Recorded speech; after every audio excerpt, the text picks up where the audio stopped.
Dépakine, Sanofi accusé de rejet toxique hors norme près de pôle usine de Sanofi à Mourinx, Pyrénées-Atlantiques, où le groupe pharmaceutique produit l'anti-épileptique Dépakine, rejette des matières dangereuses à des taux astronomiques, dénonce lundi l'association France Nature Environnement, FNE, qui compte déposer plainte prochainement.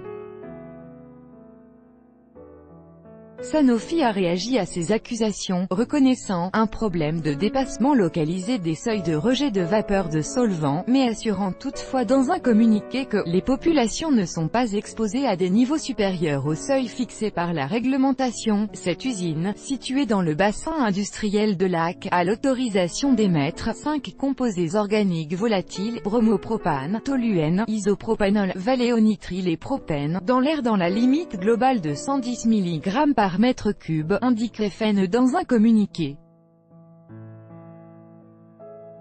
Il en émet en réalité 770 000 mg par mètre cube, soit 7000 fois plus que la norme autorisée, affirme encore FNE, qui fédère 3500 associations de protection de l'environnement.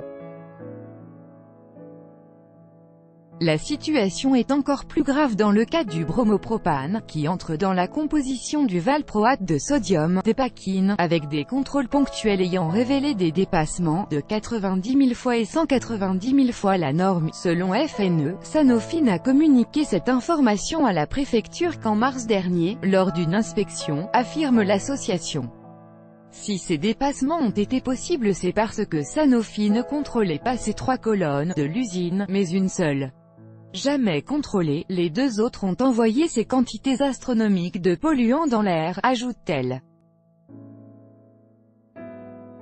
Alors que le bromopropane peut nuire à la fertilité, au fœtus, mais aussi irriter les voies respiratoires et la peau, FNE et l'association locale Cepenso 64 demandent l'arrêt immédiat des pollutions, quitte à envisager la fermeture administrative du site, et compte porter plainte.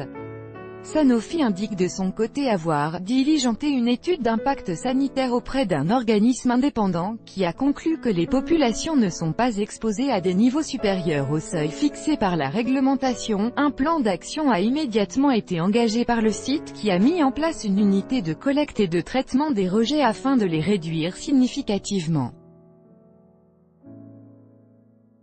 Cette unité est en cours de démarrage, précise le groupe pharmaceutique français dans un communiqué. L'entreprise affirme avoir décidé d'anticiper de 10 jours sa période de maintenance initialement prévue du 23 juillet à la mi-août, qui permettra de procéder à des analyses et des installations complémentaires pour continuer drastiquement les rejets associés à l'activité du site. Sanofi assure avoir pris toute la mesure du problème, identifié fin 2017, lors d'analyses dans le cadre d'un projet d'investissement à Mourinx, qui a été pris en charge depuis plusieurs mois par le groupe et les autorités. La Dépakine est au cœur d'un scandale sanitaire. Selon des estimations officielles, le valproate est accusé d'avoir entraîné des malformations chez 2150 à 4100 enfants et des troubles mentaux et du comportement chez 16 600 à 30 400 enfants qui y ont été exposés dans le ventre de leur mère ces 50 dernières années.